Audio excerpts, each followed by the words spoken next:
Good day mga farm. Update tayo sa ating inahin. Ito na yung update niya. So yung pala niya, yung pagkainan, kinundem na natin kasi naputol yung dito, yung welding,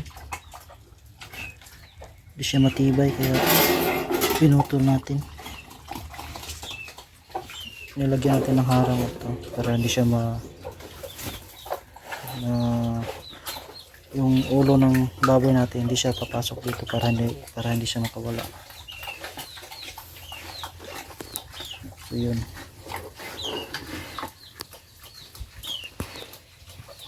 yun yung update.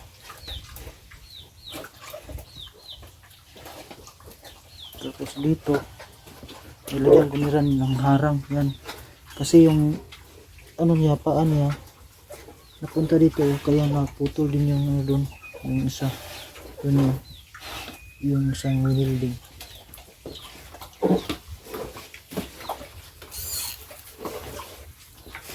Kaya nilagyan ko ng harang dito para hindi siya makawala. Tapos sunod ko, tibay pa naman. Ito.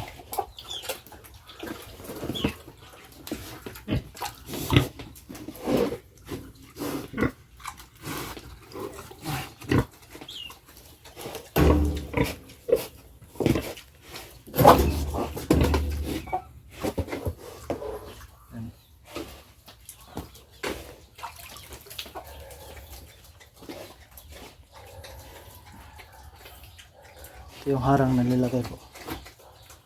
Ito para hindi lulusot yung niya, ulo dun.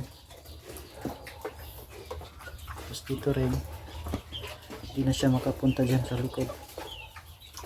Yung puwet na hindi na tatama dun sa nasa kabila.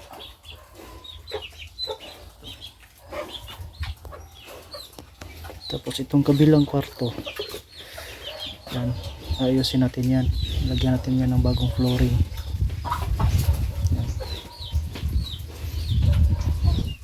Tapos maglalagay tayo ng net dyan, net para hindi na makapasok ang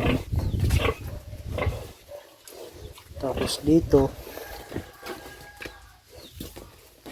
gawa tayo dito ng harang punta dun. Pero bibili ako ng steel matting, isang ganun. Tapos hahatiin na lang. So depende, or bibili na ako ng ganito. Tapos kawayan lang ay ko ang gawin kasi ganyan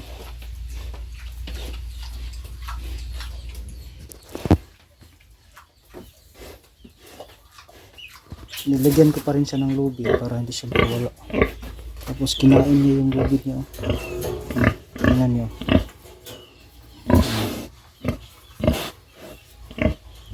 Bakit mga putol?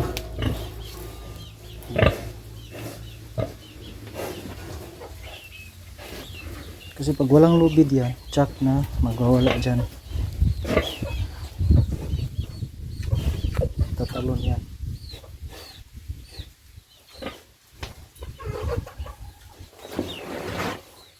Ayan.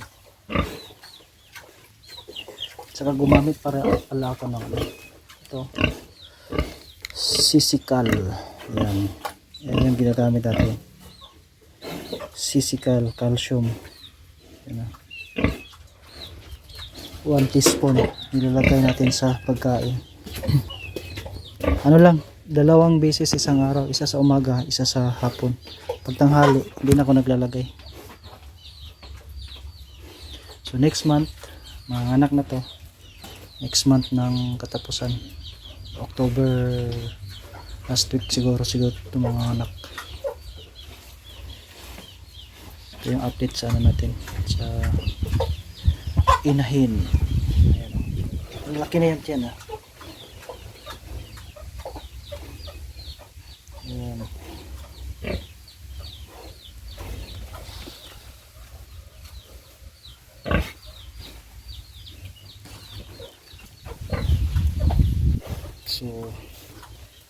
punta muna tayo doon sa ano, sa baka natin kasi masyadong mainit doon, so papalandungan natin.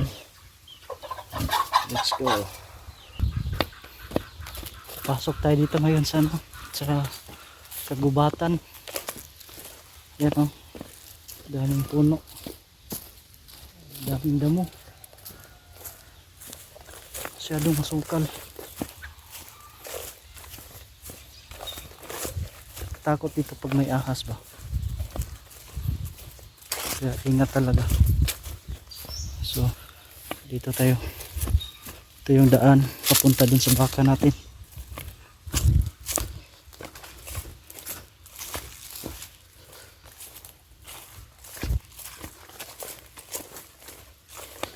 Hindi sa ating lupa ito ha, ano to, nakipasto lang tayo dito sa kanila. Ewan ko kung sino may-ari nito, kapitbahay lang namin to ha, lupa.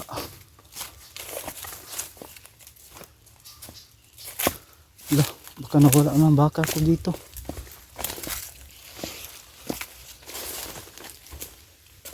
Dito pa pala.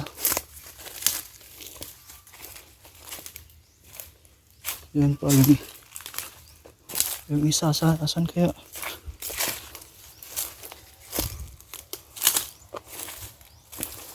Ito pa si Baba.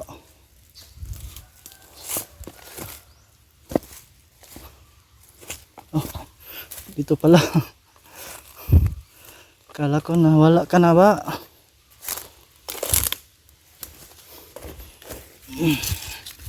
Sambod dito.